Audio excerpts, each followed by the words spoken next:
সকলেই বক্তৃতা করেছেন। যারা একজন অপোজিশনের ভাই আছে বা দুজন ইন্ডিপেন্ডেন্ট মেম্বার আছেন, যতদূর সম্ভব তাদের সুযোগ দেওয়া হয়েছে তা নিজেরা স্বীকার করেছেন। আরো বেশি থাকলে আরো দিতাম, দুঃখের বিষয় নাই, আমি করব কি। ভবিষ্যতে যদি আসতে পারেন, আরো সময় পাবেন, কিছুতেই আপত্তি করব না। আর না আসতে পারলে তাতেও আপত্তি করব না। জনগণই ঠিক করে দেবে, এটা আমাদের দোষ না, জনগণের উপর নির্ভর করে। শাসনতন্ত্র যে দেয়া হয়েছে 9 মাসের মধ্যে আর একটা নূতন সৃষ্টি। আমি আগে বলেছি, শাসনতন্ত্র ছাড়া, মৌলিক অধিকার ছাড়া দেশের অবস্থা হয় মাঝিবিহীন নৌকার মতো। তাই শাসনতন্ত্র আমাদের পার্টিকে যত তাড়াতাড়ি হয় মানুষের মৌলিক অধিকারে ফিরে আসে, সেজন্য শাসনতন্ত্র দেওয়া হলো। আশা করি জনগণ শাসনতন্ত্র গ্রহণ করবেন এবং করেছেন, কারণ আমরা জনগণের প্রতিনিধি। নির্বাচনের মাধ্যমে এসেছি, কেউ আমাদের পকেট থেকে বাড়ি করে দেন নাই, আর আমরা আসমানের থেকে পড়ি নাই, বা আমাদের কেউ এসে মাসতলা জারি করে বসিয়ে দেন নাই। মাসতলা জারি আমরা করতে পারতাম। যেদিন আমার বন্ধুরা সহকর্মীরা, আমি যখন ছিলাম না, এখানে এসে সরকার গঠন করেন, সরকার নিয়ে এসে বসেন, সেদিন দেশের যে অবস্থা ছিল তিনি বলতে পারতেন emergency, no democracy, no talk for 3 years বলতে পারতাম, এবং সেটা মানুষ গ্রহণ করত। কোন ক্রিটিসিজম চলবে না, কোন কথা বলা চলবে না, কোন প্রশাসন হবে না, কোন পার্টি কাম চলবে না। কারণ দেশের যে অবস্থা ছিল, সব দেশে সব যুগে বিপ্লবের পরে তাই হয়েছে। কিন্তু আমরা চাই নাই শক্তি কোথায়? আমাদের শক্তি আমাদের জনগণ। জনগণের আমরা মনে করি, কেউ যদি মনে করেন যে শক্তির উৎস বন্দুকের নাম, আমি স্বীকার করি না। আমি স্বীকার করি, আমার দল স্বীকার করে, শক্তির উৎস হল জনগণ।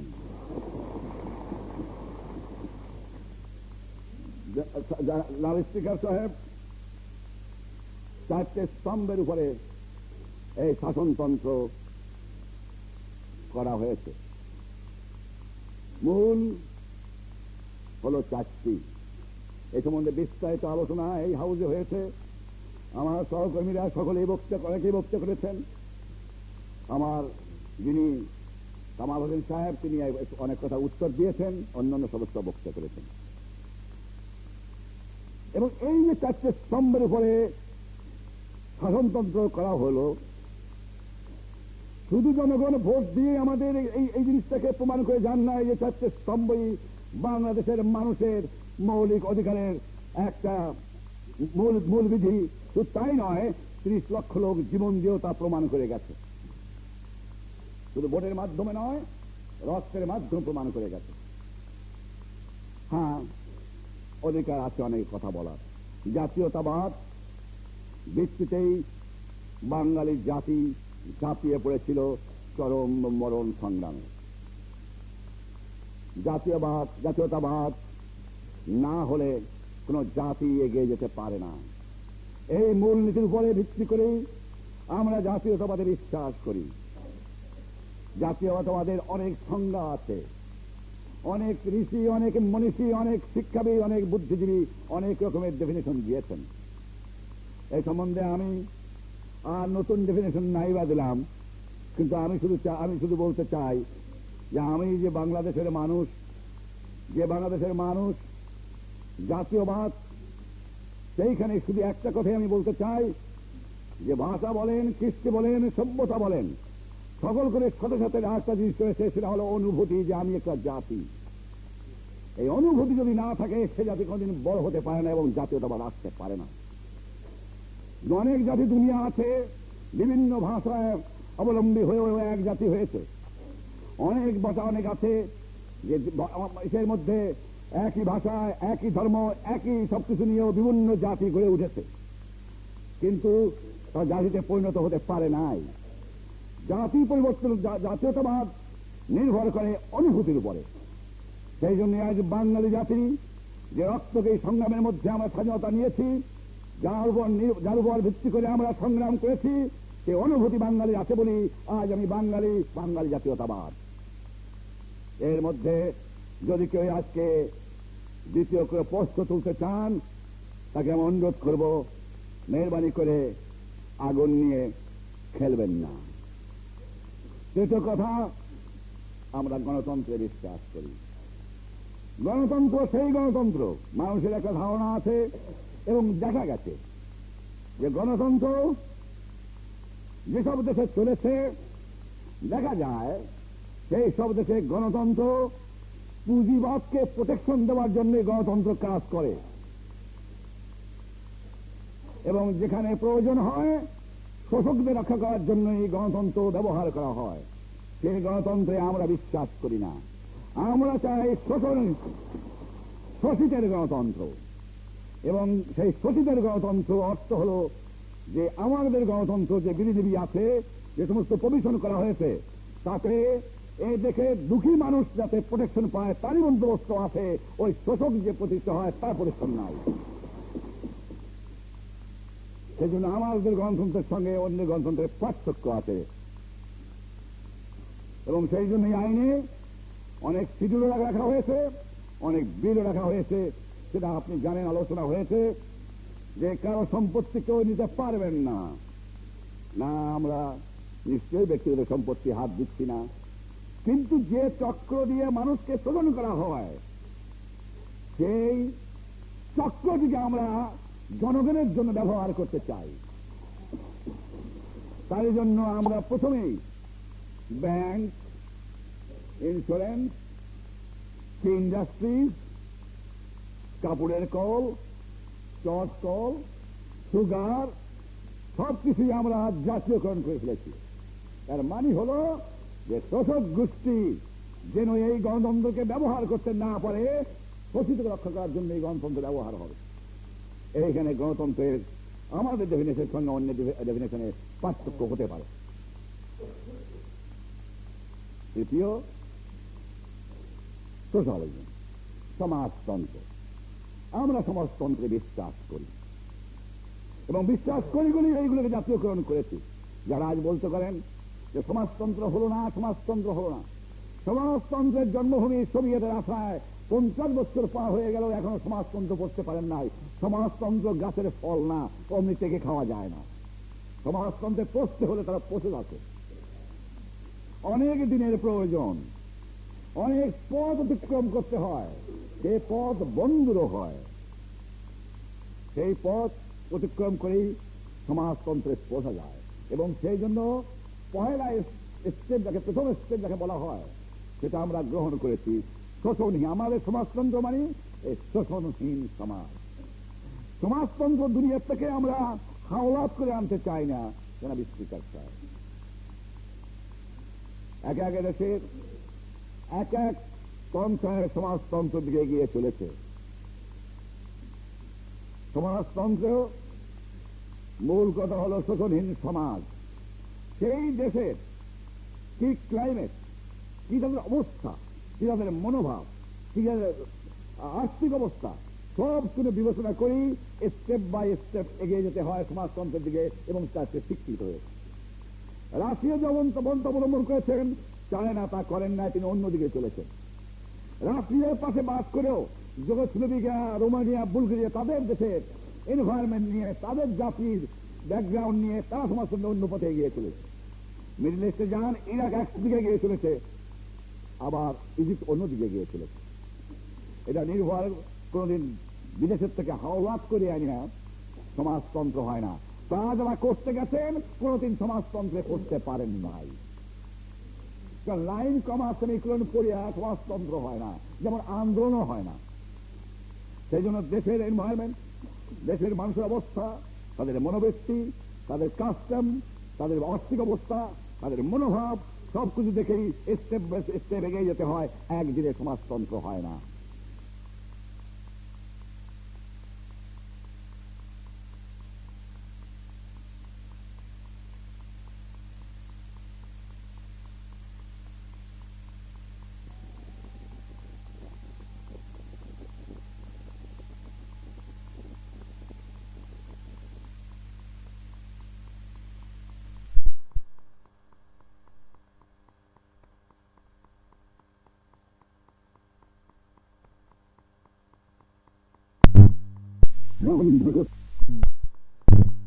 ভবিষ্যতে 25 বছর আমরা দেখেছি যে ধর্মের নামে কেজুয়া চুরি, ধর্মের নামে শোষণ, ধর্মের নামে বেইমানি, ধর্মের নামে অত্যাচার, ধর্মের নামে খুন, ধর্মের নামে ব্যভিচার এই বাংলার মাটিতে চলেছে। ধর্ম পবিত্র, পবিত্র স্থলে রাখতে দেন। একে রাজনীতি হাতিয়ার হিসাবে ব্যবহার করা চলবে না। এরা এইখানে যদি কেউ আমাদের বলেন যে আমরা অধিকার খর্ব করেছি, অধিকার খর্ব করি নাই, 7.5 কোটি মানুষের অধিকার রক্ষা করার জন্য এই অধিকারটি আমাদের খর্ব করতে হয়েছে। যদি কেউ বলেন যে সমাজতন্ত্রে আপনারা মৌলিক অধিকার দেন নাই, কিন্তু সমাজতন্ত্রকে করার জন্য যদি মৌলিক অধিকারের হেল্পের প্রয়োজন, কাজটার প্রয়োজন, সে নিশ্চয়ই কাজটা হবে, কারণ মানুষের জন্য কাজতে হবে। গণতন্ত্রকে রক্ষা করার জন্য যদি কোনো অধিকার কয়েকটা গুলি কয়েকের লোকে 7.5 কোটি মানুষের জন্য যদি কয়েকটা লোকের অধিকার খর্ব করতে হয়, তা করতে হবে। সেই জন্য যখন আমার বন্ধু বলেছেন, শিডিউলের মধ্যে নিয়ে এসেছেন, ওনার বক্তব্য করেছেন, আমি উত্তর দেবার চাই না। আমি জানি বুঝবে, যখন ভালো করে আরো পড়বে, শাসনতন্ত্র একটা সোজা জিনিস নয়। শাসনতন্ত্র পাস করলেই দেশের মুক্তি আসে না, আইন পাস করলেই সমাজতন্ত্র যেমন হয় না। ভবিষ্যৎ বংশধরা এবং ভবিষ্যৎ জনসাধারণ কি করে এই শাসনতন্ত্রকে পরিচালনা করবে তার উপরে নির্ভর করবে শাসনতন্ত্র সাকসেসফুল হলো কি হলো না। সেই জন্য আজ শাসনতন্ত্র আমরা দিয়েছি 4টি মৌলিক অধিকারের উপরে, মৌলিক ভিত্তির উপরে। এই ভিত্তিতে যদি কেউ মনে করে থাকেন, কেউ বলেছেন সরকারি কর্মচারীদের অধিকার খর্ব করা হয়েছে। শাসনতন্ত্র পড়েন, অন্য দেশে শাসনতন্ত্র পড়েন। সরকারি কর্মচারী একটা জাত নয়, আমারই বাপ, আমারই ভাই। একটা জিজনিক ক্লাস করা নন। ওটা ইংরেজ আমলে আইপিএসদের একটা প্রোটেকশন দেওয়া হতো। সেই প্রোটেকশনটা পাকিস্তানে আমলেও দেওয়া হয়েছিল। ব্যুরোক্রেসিকে রেখে দেশকে শাসন করার জন্য সেইখানে আঘাত করেছি আমরা, অন্য জায়গায় আঘাত করি নাই। ও ক্লাস রাখতে চাই না, কারণ শোষণহীন সমাজ করতে চাই, ক্লাসলেস সোসাইটি করতে চাই, ক্লাস পয়দা রাখতে চাই না। সেই জন্যই নিজ আইনের পক্ষে 7.5 কোটি মানুষের যে অধিকার, সরকারি কর্মচারীর সেই অধিকার, মজদুর কৃষক যে টাকা দিয়া মায়না দিয়া সরকারি কর্মচারীকে খাওয়ায়, তার যে অধিকার, তার সেই অধিকার থাকবে। এর বিষয়ে অধিকার সেবক করতে পারে না। সরকারি কর্মচারীর মন্ত্রী পরিবর্তন করতে হবে স্বাধীন দেশে, যে আমি শাসক নই, আমি সেবক। আপনারা বলছেন protection, some people came to me and told we want protection, sir. I say, my people want protection from you, gentlemen.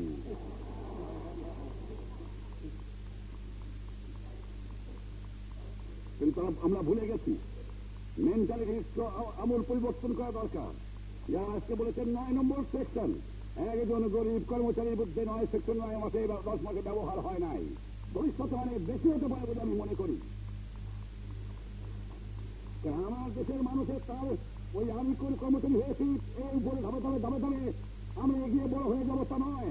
যেখানে কাজ করবে সেই লোকেরা তাকে কতটুকু ভালোবাসে তার উপরে নির্ভর করবে তার প্রমোশন এবং তার ইজ্জত। কোন গরিব কর্মচারীর অধিকার থাকবে সেখানে, গরিব কর্মীকে বলে কেউ হাত দেবার পারবে না। আমি তাদের জন্য জীবন ভরে সংগ্রাম করেছি, তাদের পাশে আমি ছিলাম এবং আজও আছি, ভবিষ্যতে থাকবো। কিন্তু ওই ক্লাস তারা চেষ্টা করেছে গরিব কর্মচারী বুঝাবার জন্য। ব্যাপারটা আমি জানি যে শুরু লাগা হয়েছে যে আমরা যে অর্গানাইজেশন কমিটি করেছি, তাতে আমি কমিশনের মেম্বারদের দেখে বলেছি যে আমাদের মনোভাব হল এই, সেটা কি যে 100 আমার বন্ধু কামাল সাহেব বলেছেন 125 স্টেট আর প্রভিন্সিয়াল গভর্নমেন্ট 33টা স্টেট, মানে আমার গরিব পিয়ন থেকে আর উপর পর্যন্ত 35টা আর 133টা, এর মধ্যে কত যে ভাব, মানে যার যেখানে সুবিধা হয়েছে একটা সেকশন করে নিয়ে তাদের প্রমোশন দিয়েছে। সেজন্য আমরা বলেছি যে আমরা 7 আসমান পার হয়ে যাওয়া হয়ে আমাদের 7টার বেশি স্টেট জন্য না হয় সরকারি কর্মচারীর মধ্যে, নিজের থেকে উপর পর্যন্ত মাত্র 7টা স্টেট থাকবে। এই থেকে বাধা সৃষ্টি করার জন্য কিছু কিছু লোক তার গোপনে গোপনে ফুসফুস করে এমপিদের কাছে যাওয়া আসা করেছেন এবং গোপনে বৈঠকও করেছেন, বহু ক্ষমা করা হয়েছে। আমরা রক্তের থেকে আন্দোলনের মাধ্যমে আমাদের পয়দা, আমরা এহিয়া খান আয়ুব খানের মতো এসে ঝাপাইয়া তকমা নিয়ে পড়ি নাই, আমরা চুম্ব নিয়ে রাস্তায় রাস্তায় ঘুরতে ঘুরতে নেতা হয়েছি, প্রত্যেক আমরা জানি। কিন্তু আজ যদি কেউ মনে করে থাকেন এহিয়া খান এবং আয়ুব খানের প্রশাসন করেছেন পারেন, তারা ভুল করেছেন। যেদিন জল্লাদ বাহিনী রেসকোর্স ময়দানে মুক্তি বাহিনীর কাছে এবং আমাদের বন্ধুরাষ্ট্র ভারতের জয়েন্ট কমান্ডের কাছে সারেন্ডার করে, নিত্য বাহিনীর কাছে সারেন্ডার করে, সেই তারিখটি আপনার মনে আছে স্পিকার সাহেব, 16ই ডিসেম্বর, ঐতিহাসিক 16ই ডিসেম্বর। এই শাসনতন্ত্র 16ই ডিসেম্বর তারিখের থেকে কার্যকরী হবে, কারণ এই দিনটি আমাদের রক্তাক্ত লাগে।